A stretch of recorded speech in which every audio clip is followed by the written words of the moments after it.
Sin discusión, la educación representa el factor más importante de desarrollo de cualquier país. Un proyecto, cualquiera que fuere, que no cuente con los avances en la educación, con una educación de calidad, pues por supuesto que está destinado al fracaso. En el caso de República Dominicana, cuando se nos ha evaluado, hemos ofrecido, lamentablemente, resultados muy pobres. La última prueba PISA, la segunda en la que participamos, tanto en lectura comprensiva como en ciencias y en matemáticas, estamos en los últimos lugares entre los 79 países que se sometieron a evaluación. Obviamente hay que decir que otros 100 países no se han sometido a evaluación, pero de todos modos es una decisión valiente del gobierno dominicano que se le evalúe en estas pruebas PISA, aunque estemos quedando por segunda ocasión en último lugar prácticamente en los tres renglones. Lo peor es matemática. Hemos invitado a Dinora García Romero, es educadora, reconocida antes en el Centro Poveda, pero además en el Instituto Superior, que es una universidad que ella y otros grupos y otras personas intelectuales han estado formando y trabajando poco a poco, van avanzando en ese Instituto Superior Pedro Poveda. Le agradecemos a Dinora que haya aceptado conversar con nosotros sobre este tema de la revolución educativa en República Dominicana, porcentaje del Producto Interno Bruto dedicado cada año a educación. El tema de la educación dominicana ya no es de falta de recursos, sino de calidad. ¿Cómo afrontamos esto, Dinora? ¿Cómo lo interpretamos? Ayúdanos a tener una visión más optimista sobre el futuro de República Dominicana con estos resultados tan pobres. Sí, yo creo que aunque los resultados son pobres, no podemos perder la esperanza, porque hay microexperiencias que son significativas en el país, pero realmente estos resultados han sacudido a toda la sociedad y a mí me parece que ha sido interesante porque esa sacudida es necesaria. Aquí, ¿cómo es que lo vamos a afrontar? Bueno, asumiendo con responsabilidad la calidad. La calidad no puede ser un discurso, tampoco puede ser un eslogan. Y si queremos realmente calidad, yo creo que una de las primeras cosas que hay que desmontar es asumir la educación como suma de eventos. No, si quiero cualificar la educación, yo tengo que priorizar y fortalecer procesos. Es decir, la educación no es una suma de actividades, no es una sino procesos encadenados. Procesos, ¿verdad?, encadenados, procesos articulados. Y además que tienen focos, procesos que tienen que estar focalizados. Y ahí tenemos un problema muy serio. Eso es una cosa, pero además, yo no puedo hablar de calidad si aquí la investigación es una idea valiosa. La investigación educativa. La investigación educativa. Yeah. Y además, se concibe la investigación educativa como un patrimonio de la educación superior. Solamente. Yeah. Entonces, si no hay experiencia de investigación, si ese profesor no se convierte en un investigador de su propia práctica, tampoco podemos nosotros estar hablando de calidad. Y que la investigación está muy lejos de la educación primaria, de la educación secundaria y mucho menos de la educación inicial. Entonces, para mí, esa es otra tarea pendiente. Y además, tenemos que asumir la educación en contexto, porque se está hablando de que hay que entrar al corazón del aula. Yo estoy de acuerdo. pero el aula es el mundo ya. El aula es la calle, el aula es el mercado. Entonces, ¿en qué medida nosotros estamos trabajando para que estos ejes rectores direccionen la educación? Una educación que se ha convertido en un mercado clientelar. Por ejemplo, jornada escolar extendida. Jornada. Por ejemplo, ¿cómo lo interpretamos? ¿Como una exclusión o un sacar al niño del barrio para que esté en el aula y aproveche el tiempo y la delincuencia y el contexto del barrio, la pobreza, la violencia no lo afecten? ¿O como el barrio como el aula?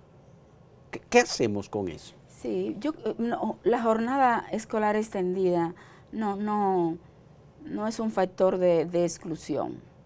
Yo creo que el gran problema de la jornada escolar extendida es que primero se ha masificado sin planificación y segundo, toda su estructura curricular se ha montado pero con una atención mediatizada, porque sobre todo el componente que puede potenciar más todo lo que es arte, todo lo que es creatividad, todo lo que es un pensamiento alternativo, no tiene acompañamiento.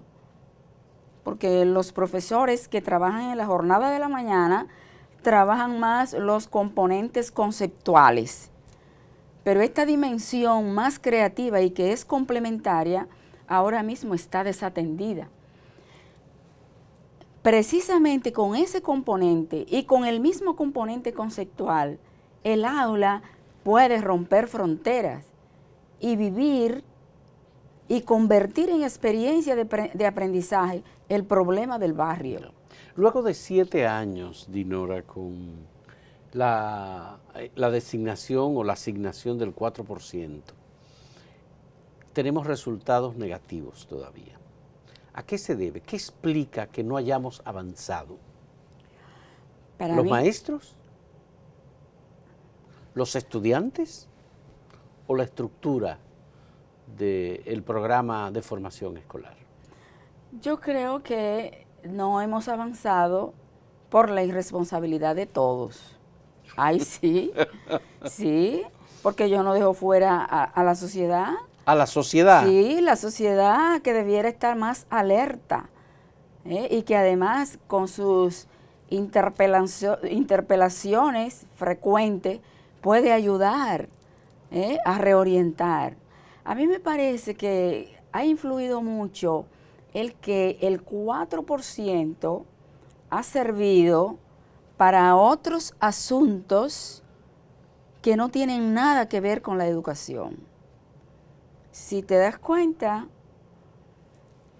los últimos ministros de educación, todos han pasado a ser candidatos presidenciales. Y ser candidato presidencial aquí supone mucho dinero. Sí. Pero además, los estudios y los informes del mismo Ministerio de Educación están diciendo que se ha disparado el número de empleados en el ámbito administrativo. Hay instituciones educativas que tienen más de 40 conserjes y no tienen 1000 estudiantes. Sí. Entonces, yo creo que ha habido un mal manejo, que hay un mal manejo de ese 4% y que en el fondo yo creo que a la mayoría no nos interesa la calidad. Porque es que debiéramos tener una posición como más firme y hasta más beligerante para defender la calidad. Bien, vamos a hacer la primera pausa en este diálogo con Dinora García Romero, educadora, rectora del Instituto Superior Pedro Poveda. En un momento retornamos.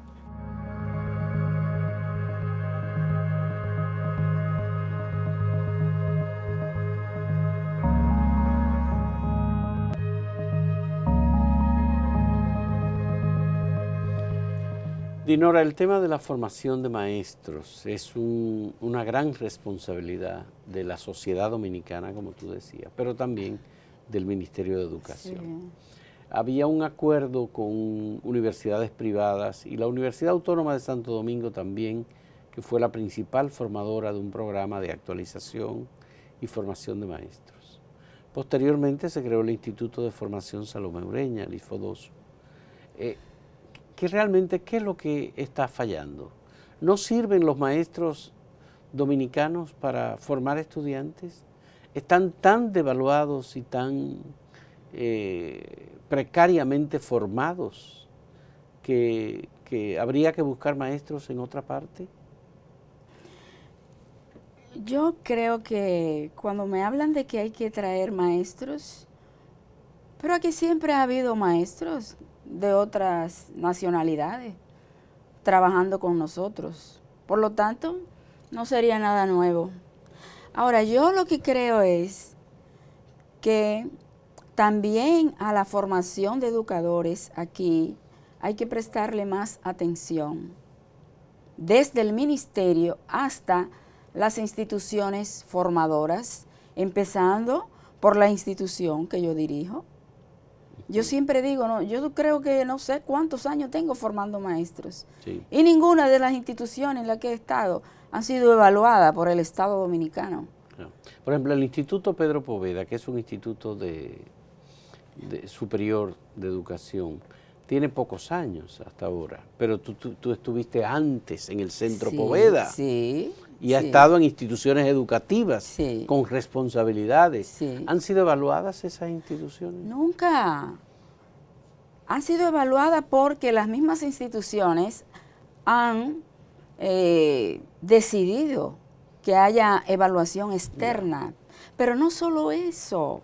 ¿Incorpora el Ministerio de Educación a las personas formadas por el Instituto de Formación, el Instituto Superior Pedro Poveda? Sí, no, y le digo que no solo la del instituto, las personas que han sido formadas por el Centro Cultural Poveda son demandadas en el mercado. Y cuando se dice del Poveda, hay un reconocimiento, porque hay un trabajo con mucha dedicación y con mucha seriedad. ¿Qué diferencia un maestro formado en el Instituto Cultural Poveda o en el IFODOSO, por ejemplo? Bueno, cada institución tiene su filosofía, pero sin hacer comparación con ninguna otra institución, yo sí te puedo decir que una persona que se forma allá, un componente con el que sale bien fortalecido, el componente reflexivo y la reflexión de su propia práctica. Por ejemplo, un profesor que va a trabajar allá, imagínate que tú vas a desarrollar allá la asignatura ética y ciudadanía. Pues usted, cuando termina esa asignatura, tiene que entregar a la dirección académica un informe reflexivo de su práctica en el desarrollo de esa asignatura. No un informe sobre los estudiantes, sino sobre su práctica. ¿Qué usted observó que cambió en su práctica? ¿Qué usted observó que no mejoró y cuáles fueron los factores que no mejoró? Porque es muy fácil evaluar, inclusive al ministerio, y evaluar a los estudiantes, y usted siempre como si todo le pasara por encima. Además, ¿qué más le diferencia? Además de ese componente reflexivo, es un educador que fortalece la cultura del estudio. La cultura del estudio y además el compromiso con su contexto, sobre todo con el contexto inmediato, porque muchas veces queremos hacer la revolución, pero en el contexto que me queda lejos, no en mi propio entorno, en mi propia comunidad. Yo creo, ¿qué es lo que yo siento?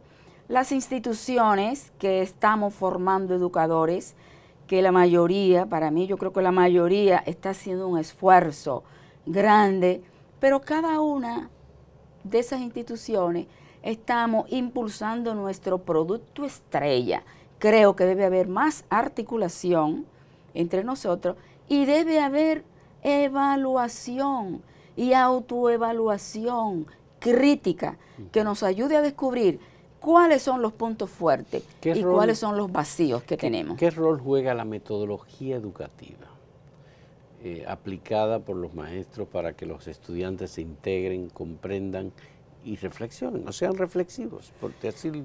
La metodología es importante porque la metodología te habla del cómo, pero tú no puedes pedirle a ningún educador que utilice la metodología más innovadora, más moderna, si tiene problema con el qué. Te voy a poner un ejemplo. Aquí estamos promoviendo, impulsando el currículum basado en competencia. Ajá. Pero hay muchos profesores que no tienen claro. Cuando hablamos de competencia, ¿de qué es que estamos hablando? Y ese enfoque curricular en este contexto, ¿cómo?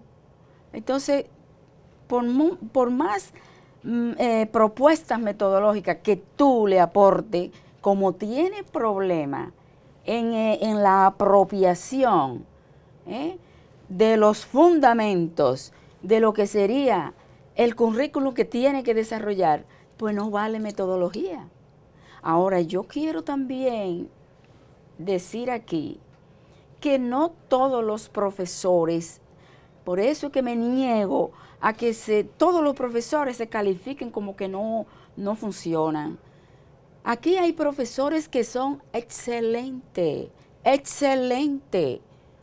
pero hay una mayoría que de profesores no tienen ni la P, porque ese no es su compromiso, ni siquiera su horizonte.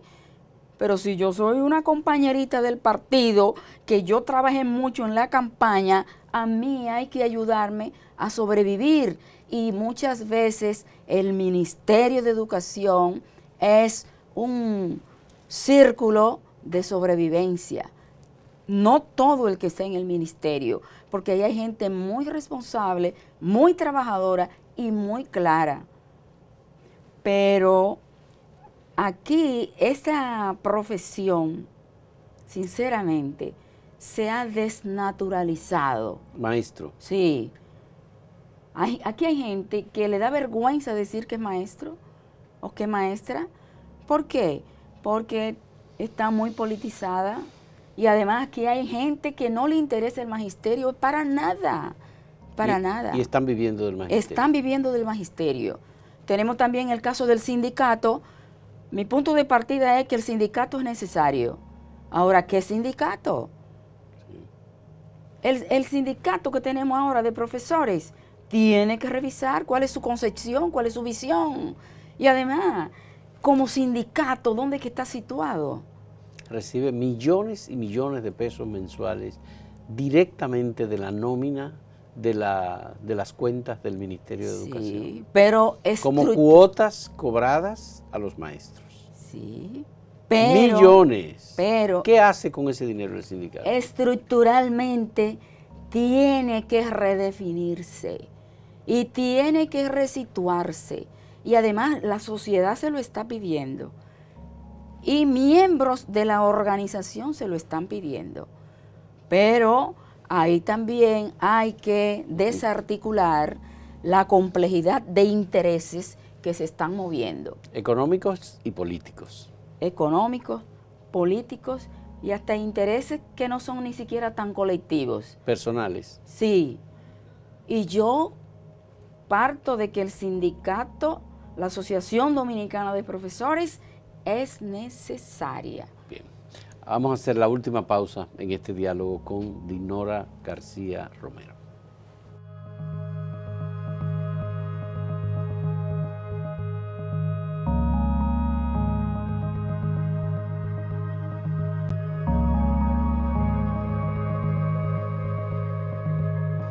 Dinora, seguimos invirtiendo el 4%, lanzamos República Digital, estamos entregando computadoras personales, laptop a los maestros y a los alumnos. Todo esto, ¿qué hacemos para que en una tercera evaluación que se realice dentro de 3 o 4 años tengamos un resultado ligeramente diferente, menos decepcionante que el que tenemos en la prueba PISA, por ejemplo, y que tengamos más estudios locales, internos, de la educación inicial y de la educación media. Sí, lo primero que yo creo es que tenemos que cuidar la inserción de profesores en el sistema. Es decir, que el que se inserte en este trabajo esté realmente preparado y convencido de que esta es la profesión desde la cual le quiere servir a la sociedad. ¿Tú crees en la vocación? Yo entonces? creo en la vocación, yo no puedo creer en el clientelismo, pero yo no creo tampoco en una vocación aislada de, yo creo en la educación como un hecho político. Y cuando yo hablo de un hecho político, estoy hablando de un trabajo en el ámbito educativo comprometido con el desarrollo y la constitución de sujetos sociales y por lo tanto del desarrollo de la sociedad. Una vocación así, una vocación comprometida. Pero para eso también la formación no puede ser a base de enlatados, ni tampoco con la prisa.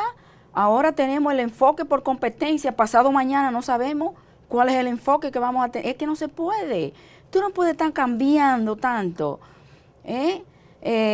No solo el tipo de formación, sino el enfoque curricular.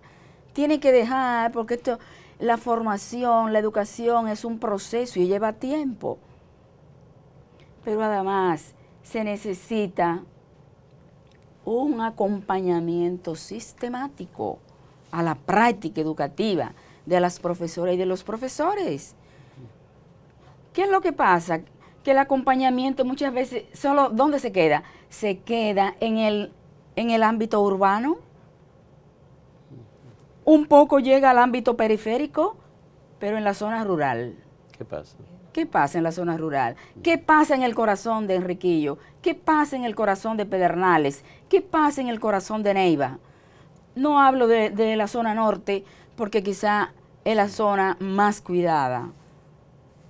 Entonces se necesita el acompañamiento a la práctica, pero se necesita la investigación en educación primaria y se necesita la investigación en educación secundaria y se necesita que los gestores de la educación, es decir, los ministros, los viceministros, los directores de departamento y los que dirigimos instituciones de educación superior, los que dirigimos organizaciones dedicadas a la formación, que articulemos fuerzas, que nos evaluemos, dándole el frente también a la sociedad, porque es muy fácil decir que los profesores no sirven. Sí. Si hemos evaluado al sector educativo, a los maestros, al sindicato, a los alumnos, ¿cuál es tu valoración sobre el rol que juega el presidente de la República? El presidente de la República ahora lo juega todo, porque los proyectos que se están desarrollando en educación son los proyectos del presidente, que eso es otra cosa.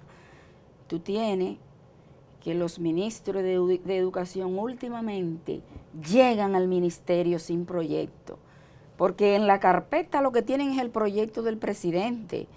Yo creo que es importante que los presidentes tienen que preocuparse por la educación, pero el ministerio como ministerio debe tener clara también cuál es su concepción y cuál es la direccionalidad que le va a dar a ese ministerio de educación, porque si no, muchas veces los funcionarios que están en torno al presidente son los que marcan las pautas. Y quizás no siempre la preocupación mayor es por la educación, sino por otros ámbitos que van a fortalecer más. ¿Tiene que ser un educador el ministro de Educación? No necesariamente.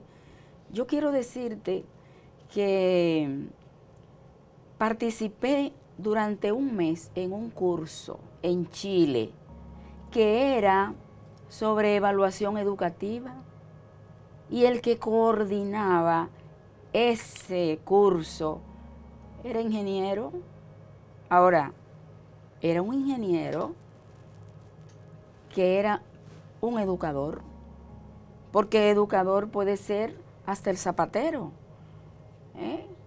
Depende qué concepción tiene de la persona, qué esfuerzo hace también para promover, desarrollar esa persona. Por lo tanto, no tiene que ser, bueno, netamente el que recibió la formación de educación, pero sí tiene que ser un educador, sea arquitecto, sea ingeniero, sea lo que sea. Porque todo educador no tiene que ser maestro.